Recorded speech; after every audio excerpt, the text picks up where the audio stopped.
가 끝나는 기간이랑 복학하는 기간을 이렇게 보니까 조금 시간적 여유가 있더라고요. 그래요? 그래서 그 기간 동안 뭘 하나 좀 더 해봐야 되겠다. 시간도 아깝고 그런 생각을 하면서 아이고, 아유 안녕하세요. 아유, 예, 안녕하십니까. 이쪽으로 앉으시죠. 제가 소개를 드리겠습니다. 경력 끝판왕 이력서의 주인공입니다. 과천경찰서 수사과장 송지연 과장님이십니다. 아유 안녕하세요. 반갑습니다. 경정이면 이게 어느 정도 되는 건가요? 일선서에서는 이제 서장님 바로 밑에 참모로 있습니다. 와, 세 개가 있으시네, 세 개. 세 개시네요. 네. 이게 이제 그 요즘 인터넷에 우리 그 송지연 과장님의 이제 그 이력이 공개되면서 이게 좀 그 경력 끝판왕으로 화제를 모으고 있어요. 사실 그래서 오늘 저희가 좀 모신 건데, 그러니까 이제 지금부터 송지연 과장님의 경력을 하나씩 그동안의 한번 저희가 경력이요?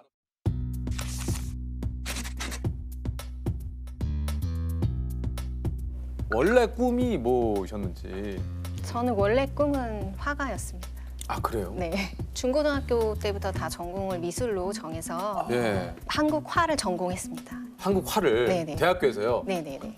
대학을 졸업하고 뭘 하셨는지. 사실은 저는 이제 작가가 되려고 대학원 진학을 해서 계속 작품 활동을 하다가요. 하려고 이제 준비를 하고 있었는데 네네. 저희 세대가 IMF를 겪은 세대거든요. 그렇구나. 이제 집에서 대학원부터는 좀 네 힘으로 해봐라. 해봤으면 좋겠다. 작품 활동을 하기 위한 경제적 독립을 해야 되겠다고 해서 좀 알아보다가 제가 은행에 취직이 됐습니다. 은행이에요. 그러니까 일단 첫 번째 직업, 그러니까 꿈은 그 화가셨는데 네. 은행에 취업을 합니다. 이게 홍콩 상하이면 HSBC 얘기하시는 거죠? 네네네네. 이거 외국계 거기 은행. 들어가기 힘든데? 근데 저 같은 경우는 국내 기업이나 국내 일자리를 알아봤을 때 그 당시만 해도 지금이야 경력 무관, 뭐 전공 무관 이렇게 좀 오픈돼서 하는 경우가 많았는데 저 때만 해도 뭐 문과, 이과 그리고 미술 쪽을 뽑는다면은 뭐 산업 디자인이라든지 딱 정해져 있었어요. 모든 게 좀 열린 채용이라기보다는 좀 네네. 이렇게 정해져 있었군요. 근데 이제 거기가 외국계 은행이다 보니까 네네. 그때도 외국계 기업들은 좀 글로벌하게 이렇게 음. 경력 무관하고 영어 점수 있고 아니 그러니까 이제 취업을 준비하고 한 번에 은행에 합격을 하신 거예요? 네네. 자, 아까도 얘기했지만 이제 시작이 됩니다. 여기까지는 그럴 수 있다고 생각이. 그러니까 그래요. 그럴 수 있다 네. 쳐요. 은행에서 얼마나 일하셨습니까? 은행은 사실 제가 1년을 못 다녔습니다. 에? 저는 이제 그 좋은 일을- 다니기 힘든 그 은행을 1년을 못 다니셨다고요? 그러니까 제가 은행원이 되고 싶거나 어떤 금융인이 되고 싶어서 사실 취업을 했던 게 아니라 저는 경제적 독립을 해서 작품 활동을 하려고 했기 때문에. 네, 막상 이제 은행에 가서 업무를 해보니까 기존에 제가 이제 살아왔던 가치관하고 너무 다른 세상이 펼쳐져 있더라고요. 뭐가 좀 가장 이렇게 힘드셨습니까? 그러니까 저희는 이제 어릴 때부터 항상 뭐 사물을 본다 하면 이 사물의 본질은 뭘까? 이 사물의 본질을 내가 캐치해서 나를 작품화하는 거를 항상 연구를 하고 생각을 미술하셨으니까. 하고 이제 은행에 딱 가니까 이제 담보 대출 업무가 있었어요. 모든 기준이 사물을 본다 하면은 이거 담보 가치가 얼마나 가나. 사람을 만난다 하면 나도 모르게 그분의 연봉, 그렇죠. 그 신용 등급. 왜냐면 그거를 해야 대출 업무를 할 수가 있으니까. 네, 그렇게 해서 이 사람에게 융통이 되는 돈이 얼마구나. 이게 이제 너무 기계적으로 계속 머릿속에서 그만두신 이유를 들어보니까 또 6개월 만에 그만두신 이유가 설득력이 있습니다. 그죠? 있어요. 있어요. 그냥 냅다 내가 흥미가 떨어져서가 아니고 내가 원하는 목표에 좀 더 부합하는 다른 직업이 뭘까를 이제 다른 직업을 찾았거든요. 어떤 그래서 직업을 또 뭐 찾으셨습니까? 이제 싱가포르 항공사에 또 입사를 하게 됐어요. 야, 얘기가 빠져드는데요. 항공사에 그러면 스튜어디스로 입사를 하신 거예요? 네네네. 와. 그것도 어려우실 텐데 이게 그냥 들어가는 게 아니잖아요. 아니 그럼 이제 저 승무원을 좀 택하신 이유는 뭐예요? 사실은 유학을 생각을 했었어요. 대부분 네. 예술 하시는 분들이나 제 친구들 같은 경우에 유학 준비를 많이 했는데 그때 IMF가 터지면서 유학을 갔던 친구들도 돌아오는 상황이었었거든요. 맞아요. 사실. 그땐 그랬죠. 그래서 외국에서 내가 돈을 들이지 않고 돈을 벌면서 전시장도 다니고 그럴 수 있는 직업이 뭐가 있을까? 딱 맞는 직업이 이제 외항사 승무원이었어요. 그러니까 이것도 어떻게 보면 좀 그 화가의 꿈을 이루기 위한 또 여러 가지를 감안했을 때는 가장 효율적인. 네네네. 아니 그러면 이게 좀 해외 미술관이나 이런 데 많이 다니셨나요? 생각보다는 많이 못 다녔습니다. 왜냐면 제가 생각했던 일보다 굉장히 승무원 일이 고되죠. 육체적으로 네. 고되더라고요. 그렇죠. 그래서 계획은 많이 세워서 이 나라에 가면 여기 박물관을 봐야 되겠다 가봐야지. 했는데 이제 도착하면은 다시 비행기 출발하는 날까지 호텔에서 네. 나오지를 못하고 아 주무시다가 너무 피곤해가지고. 네. 또 왜 이걸 그만두셨나요? 아 이제 그때도 제가 어디까지나 저는 작품 활동을 하기 위해서 아니 근데 직업 활동을 작품은 한 거예요, 거들 뿐이고 아니, 자꾸 그때까지는, 그만두실 때마다 네. 작품을 자꾸 얘기를. 예, 그때까지는 네. 그랬어요. 근데 제가 이제 손을 놓은 지가 좀 오래되다 보니까 그때면 벌써 3년이 지났잖아요. 네. 이제 밤마다 약간 악몽을 꾸게 되더라고요. 이렇게 손이 이렇게 굳어서 내가 원하는 대로 드로잉 같은 게 잘 안 안 되고 된다. 예, 그런 꿈을 꾸고 또 이제 친구들은 그때 뭐 퍼스트 솔로다 해서 이렇게 전시도 시작하고 하는 거 이제 보면서 빨리 이제 복귀를 해야지 아마추어로 남을 수도 있겠다 약간 그런 불안감이 있어가지고요. 그 계약 기간이 끝나면은 이제 돌아가야지 사실은 그렇게 생각을 하고 있었어요. 비행하는 그러셨구나. 동안은. 네네. 이제 대학원도 이렇게 복학하는 기간이 있잖아요. 그래서 제가 본드가 끝나는 기간이랑 복학하는 기간을 이렇게 보니까 조금 시간적 여유가 있더라고요. 아, 그래요? 그래서 그 기간 동안 뭘 하나 좀 더 해봐야 되겠다. 시간도 아깝고 그런 생각을 하면서 이제 저희는 그때 한국 소식을 주로 기내에 실리는 신문으로 이제 봤는데 신문 1면이 사법개혁 사기추이가 통과가 돼서 네. 이제 사법 시험이 없어진다. 맞아요. 이제 로스쿨이 생겨서 더 이상 사법 시험이 없어진다라는 기사가 하나 났었고 괜히 마음이 조급한 거예요. 이게 없어지면 이제 더 이상 내 이력으로는 더 가기가 어렵겠다 이런 생각이 들면서 틀면은 이제 설마 되잖아요. 지금 갑자기 에이, 이거는 진짜 아니, 이제 지금 더 이상 그림하신다고 그랬잖아요. 지금 또 이러시면 안 아니 되죠. 여기서는 이제 예? 거짓말이 되는 거예요. 제가 너무 아무것도 그때는 잘 몰랐어요. 그냥 왜 홈쇼핑에서도 매진된다 그러면 막 괜히 마음이 불안하고 아니 그거는 이해가 돼요. 이거랑 그거는 다르죠. 다르죠. 아니 사법 시험이 없어진다고 아니, 그거를- 사법시험이 갑자기 사법시험 준비했던 사람도 아닌데 갑자기 사법시험을. 제 동생이 그때 법학을 하고 있었거든요. 그러니까 책도 집에 있고 책도 있고 집에 있는 이제 헌법책을 한 권 해 지난 거를 들고 비행기에서 이제 주로 생각보다 저는 너무 재밌더라고요. 그럼 일단 저 그냥 솔직히 결과만 알려줘. 붙었습니까? 네, 붙었습니다. 몇 년 만에 1차도 한 번에 하고 2차도 한 번에 하고 했습니다. 1, 2차를 한 번에 다 통과했어요? 아니, 일단- 말이 안 되잖아요, 솔직히. 약간 지금 이건 좀 와, 어떻게 이럴 수가. 한국화를 전공하셔서 아니 사법시험을 통과하셨다고요? 그러면은 어떻게 고시촌으로 가셨어요? 어떻게 하셨어요? 무작정 고시촌으로 갔죠. 저는 신림동 고시촌 이렇게 얘기를 해가지고 그 신림역에 내리면 거기가 고시촌인 줄 알았어요. 신림역에 내려가지고 그 지나가는 이제 아주머니한테 고시촌 어디예요? 하니까 여기가 아니라고. 아가씨 못 걸어가요 이러는 거예요. 걸어갈 수 있는 거리가 아니라고. 그래서 택시를 타고 고시촌에서 제일 큰 학원 앞에 내려주세요. 약간 이렇게 얘기했었던 것 같아요. 그리고 그 학원에 다니신 거예요? 네. 아니 얘기만 들으면 제일 쉽네요. 그냥 신림역 가서 야 나 사법시험이 이렇게 쉬운지 몰랐습니다. 그 물어보니까 헌법, 민법, 형법 세 과목만 보면 된다고 하더라고요. 1차를. 할 수 있겠다 그런 생각을 했는데 이제 공부 양이 그렇게 많은지는 이제 나중에 책을 받아보고 알았죠. 책이 이만하잖아요. 책이 일단 왔거든요, 집으로. 예. 그냥 거의 키만큼 오더라고요. 책이요? 그러니까 과목은 3개인데 책이 한 권이 너무 두껍고 공부를 어느 정도로 하셨습니까 그러면?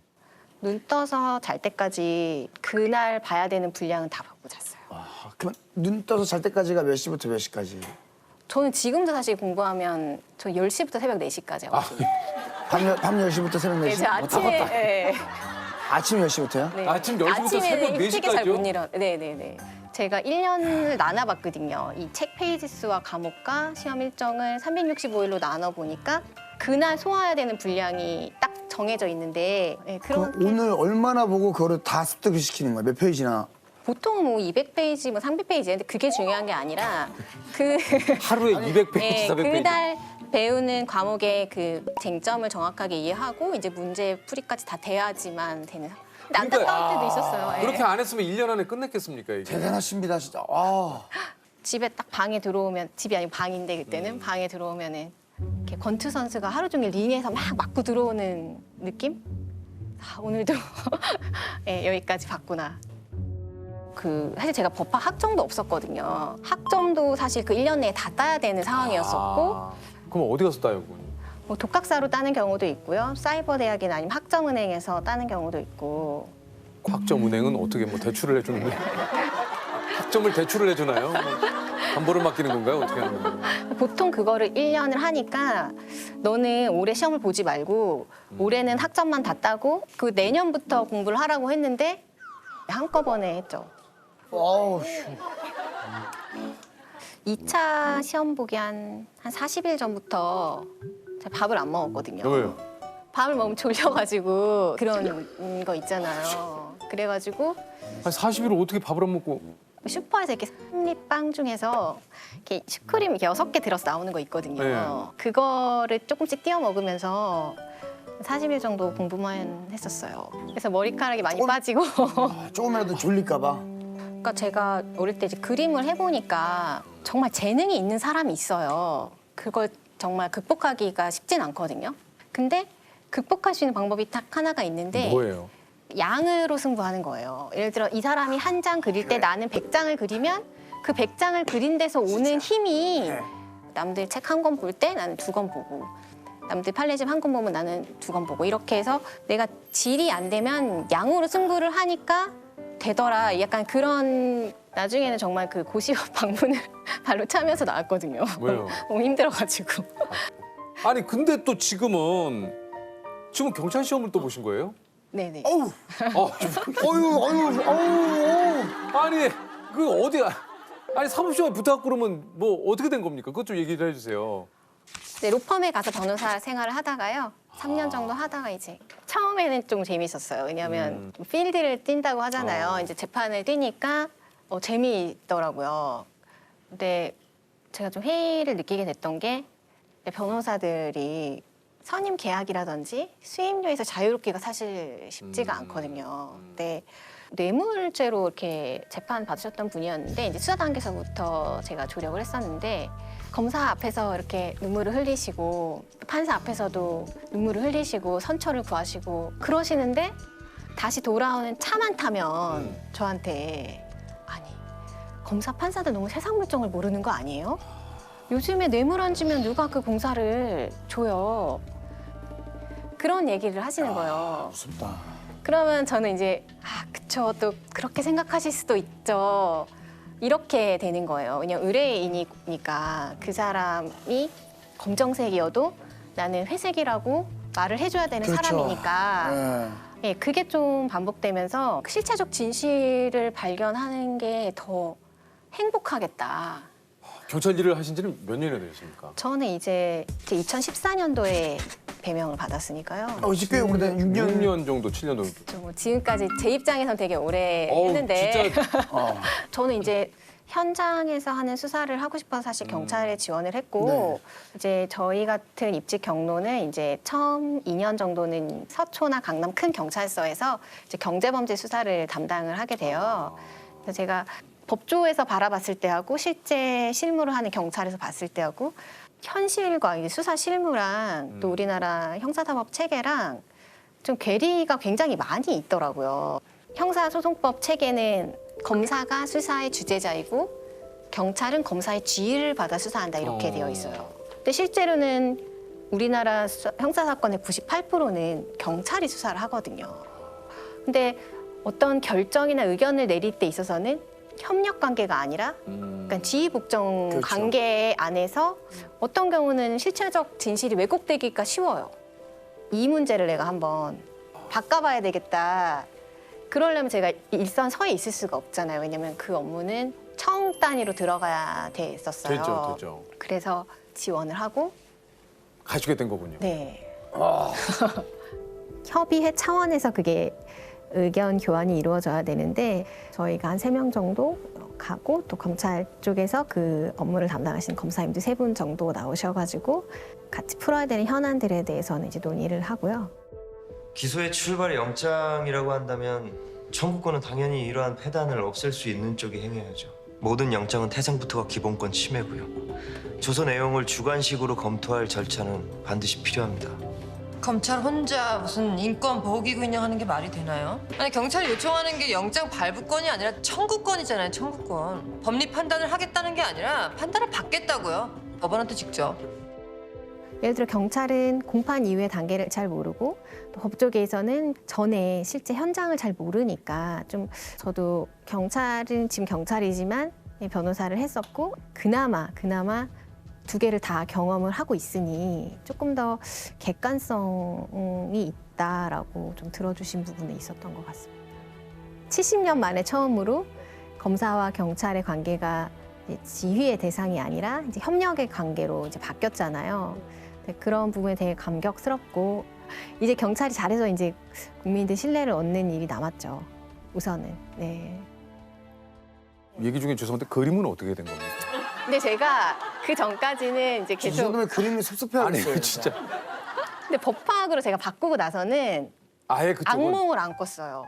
이게 재밌는 거예요. 아, 이제 어쨌거나 이제 그림보다 더 재밌는 걸 찾게 된 거네요. 네. 그래서 이젠 조금 그림을 그리는 사람이 아니라 좀 감상하는 사람이나 이제는 네 해도 괜찮겠다 약간 그런 생각하고 있습니다. 네. 요즘 관심사가 뭐 또 세무사 자격증을 또 지금 아 솔직히 요즘에는 세무나 회계를 모르면 사건을 정확하게 보기가 어려워요. 좀 더 내가 수사의 갖기 전문성이라는 위해서? 예, 측면에서 하나를 더 해야 되겠다고 이제 생각을 하고 있는 거예요. 일 말고 지금 과장님께서 제일 평소에 즐겁게 궁금해요. 하는 일은 뭡니까? 제가 원래 변호사 할 때는 그 동물 그 보호단체 카라라고 있어요. 예. 그래서 원래 카라의 자문 변호사로 사실 활동하면서 동물 보호를 했었거든요. 네. 다른 취미는 없어요? 뭐 맛집을 찾아간다거나. 맛집은 저희 이제 경찰관 아저씨들하고 많이 다니고 있고요. 아, 그거는. 다른 취미, 내가 해본 최고의 일탈은 뭡니까? 최고의 일탈? 글쎄요. 저희 그냥 조셉 다른 인생을 우리 그 과장님과 우리 조셉은 너무 다른 인생을 그냥